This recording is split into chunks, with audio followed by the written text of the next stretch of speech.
Good day to you, Anthony. They call me Phil, producer.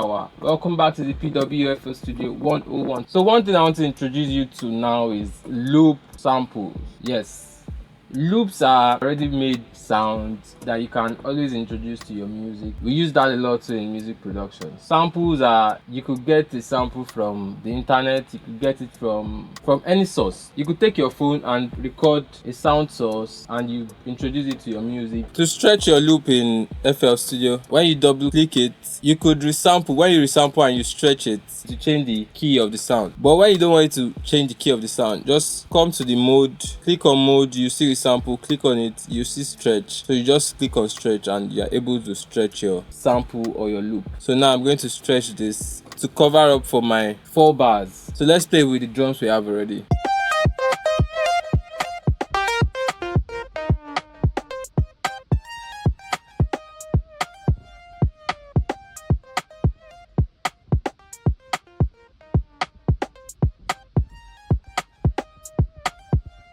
So understanding your count, your bars and your beats, it will make arranging music on the playlist so much easy. It will make arranging your drums, arranging your melodies, it will make it so easy. So when you are stretching your sound, you're either going for 4 or you're going for 8 or you're going for 16. It makes it direct and easy. It's basically understanding the count, understanding the 1, 2, 3, 4 of the music and placing it however you want to place it. I'll catch you in the next class. They call me Phil, producer.